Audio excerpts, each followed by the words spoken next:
আপনারা সগলি তো আমাকে খালি বারবার প্রশ্ন করেন যে তানভীর ভাই আপনার বার্থডে হলো কতদিন। এই কথা কোনো শোনার জন্য ব্যাং মানুষ কয়া থাকে যে তানভীর ভাই আপনি কত তারিখে আপলোড হয়েছেন। তাই তো প্রথমে সন্ধ্যাবেলা বাড়ি থেকে বাইরে হয়েছি আমার কটকরি গ্রুপের 2 জন সদস্য নিয়ে আর ওলপেনা পর আর টাইটানিক অটো গাড়ি চলে টুকটুক করে আমরা এখন সামন দিকে আগাচ্ছি। আর টাইটানিক অটো গাড়ি থেকে নামে ওলপেনা সামন দিকে আগাচ্ছি আর আগাতে দেখতে পাই আমার এক ফ্রেন্ড এই জায়গাত আলাদিনের চেরাক বাই করছে। তো ঘটনা হচ্ছে ভাই এটা চেরাক টেরাক কোনো কিছু নয়, এটা হচ্ছে সেই আগেকার ব্র্যান্ডের সনি ক্যামেরা। এই ক্যামেরাটা সেই কটকটি সালে জন্মগ্রহণ করছে, তবে এতদিন পর্যন্ত যে বাইসে আছে যে বিষয়টা দেখে আমি একবার অবাক খাই ফেলে দিছি। যাই হোক ভাই এখন আজারে ফাজলামের কথা বাদ দেন, কারণ এই জায়গাত কিন্তু এই এলাকার মোটামুটি সকল চ্যাংরা ম্যাংরা নিংটি আলোক করে চলে আছে বার্থডে পার্টি সেলিব্রেশন করার জন্য। আর এই মুখে আমাদের কেকটাও কিন্তু একবারে পুরোপুরি রেডি হয়ে গেছে। আজকের কেকটা কিন্তু পুরোপুরি রেডি হয়ে গেল, কিন্তু কেকের একটা সাজগোজের ব্যাপার আছে, তাই জন্য তো আদে বান্ধবী নামক সোলবল বাড়ার কাছ থেকে কেক ডেভেলপমেন্ট সাজগোজ করে নিচ্ছি। আজারে ফাজলামের কথা বাদ দেন ভাই, কারণ বান্ধবীগুলো আমার আসছিল না, কেক কাটতে দেরি হচ্ছিল দেখে এই জন্য সবিক সাউন্ড সিস্টেমের সবিক আঙ্কেল একলাই নিন পারিচ্ছে।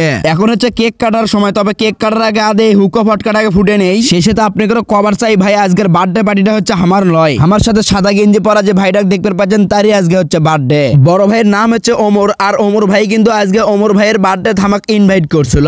যাই হোক আমার পক্ষ থেকে 1 বালতিও 3 বছর ধন্যবাদ জানাচ্ছি ওমর ভাইক। এই মুখে কেক কাটার পর তুরাক ভাই আর সবিক আঙ্কেল নাচানাচি শুরু করে দিছে। তবে এই নাচ দেওয়ার পরে হুলু হুলু ডান্স হলে ভালো লাগলো হনি দে এবার ঠিক আছে হুলু হুলু ডান্স সবকিছু শেষ করে এখন আমাকে খাওয়া দাওয়ার পালা। এই জন্য তো সগলি মিলে নেংটি আলো করে এই জায়গা খাওয়া দাওয়া করনু। কি বুঝলেন বার্থডেটা কিন্তু আসলে আমার আসছিল না। তো যাই হোক ভাই আমার বার্থডে তারিখটা কয়ে ফেলাই। আমার বার্থডে তারিখ হচ্ছে 24শে মার্চ। দেখি আমাকে কেরা কেরা উইশ করে। ধন্যবাদ।